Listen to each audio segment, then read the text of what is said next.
Earlier this year, I talked about how Jordan Peterson, the lobster-loving, monogamy-pushing alt-right psychologist, backtracked ever so slightly on his insistence that all of your problems can be solved with personal responsibility by developing an addiction to benzos, dropping out of rehab, flying to Russia to pay doctors to give him a scientifically suspect rapid detox treatment, which gave him brain damage.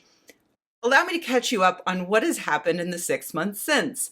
It got worse. When Peterson woke up from the coma that the doctors put him in for detox, he was unable to walk or talk, and he had pneumonia, which nearly killed him. But he pulled through, and he was apparently getting better with months and months of therapy in Russia and then in Florida. But then, for some reason, he decided to travel from Florida to Serbia to continue with therapy. Not therapy for the brain damage he got from the rapid detox. According to this interview he did with a Serbian newspaper, he was there still seeking treatment for his addiction to benzos. So the rapid detox didn't even work to help his withdrawal symptoms and or his addiction, which isn't exactly surprising. As I mentioned in the previous video, rapid detox is much more dangerous than slow tapering. Patients are likely to renew their drug use. It can actually make withdrawal symptoms much worse than simply tapering, which is why you can't get rapid detox treatment anywhere in the United States or Canada, which is why Peterson had to go to Russia. So now he's in Serbia with his daughter, Mikhaila Peterson. You may remember Mikhaila from this video I made nearly a year ago, in which I criticized her for pretending to be a health guru, claiming that she cured her own chronic Lyme disease and many other afflictions by switching to an all-meat diet, like literally all meat, which is stupid and unhealthy and gross. She was charging people $599 a year to join a support group where they could talk about how great their farts smell now or whatever. That forum is sadly no longer active. And I have no idea if anyone actually paid her $599, and if they did, if they got a refund for like the 9 months or whatever that they didn't get to use it. Speaking of Mikhaila, she recorded a podcast with her dad in which they defend their actions from the past year, answering such important questions as, why would Jordan Peterson, a psychologist who specializes in addiction, try to go cold turkey off of benzos instead of properly tapering? Well, I went from 4 milligrams a day to 0 last May, and that wasn't tolerable. So I went back up, but not to full. Part of the reason you did that is people would be like, why would you do that? You're supposed to taper. First of all, if you don't know about benzodiazepines, it's not obvious that you have to taper.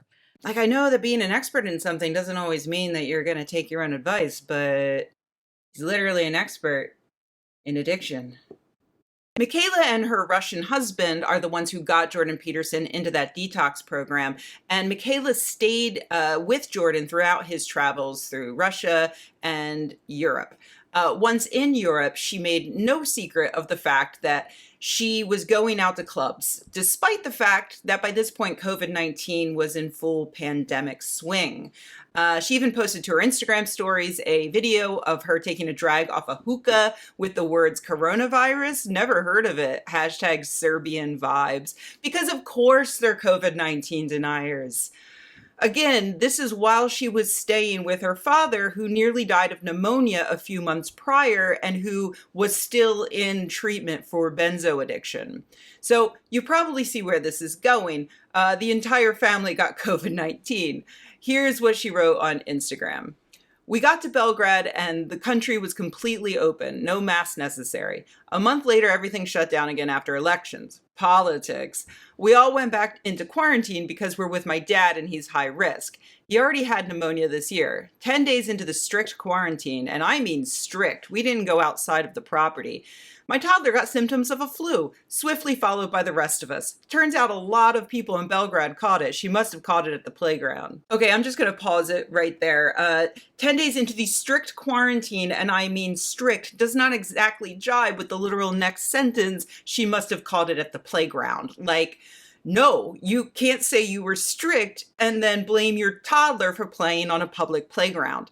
Also, was this playground outside? Because studies show that transmission outside is extraordinarily rare unless you're having long face-to-face conversations with someone who has it, or if you're in a crowded environment like an outdoor bar or a music festival.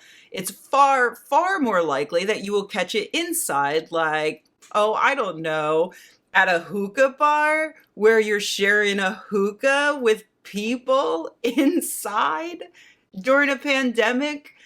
She goes on to say that Jordan's doctor said 40% of his lungs were affected by the virus, but then reiterated that she doesn't think lockdowns help, and it's not really a big deal.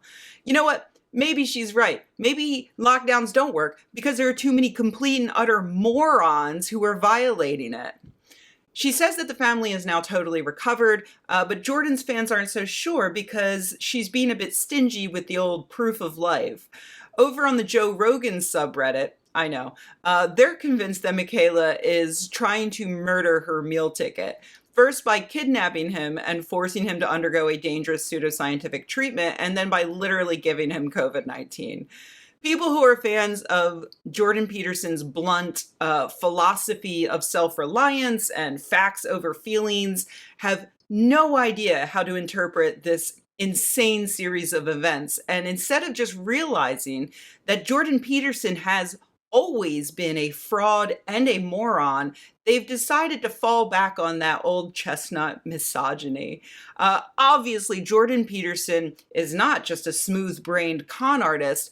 It's just that Mikhaila is the con artist, and Jordan has this soft spot for his daughter. So she has used her ingenious wiles to make him do as she pleases, forcing him first to help her shill her all-meat diet, then to promote her podcast, to hand over the keys to his social media, to get addicted to benzos, to go to Russia against his true desires, and now to sit feebly in a Belgrade apartment while she flounces around town catching deadly viruses and giving them to him.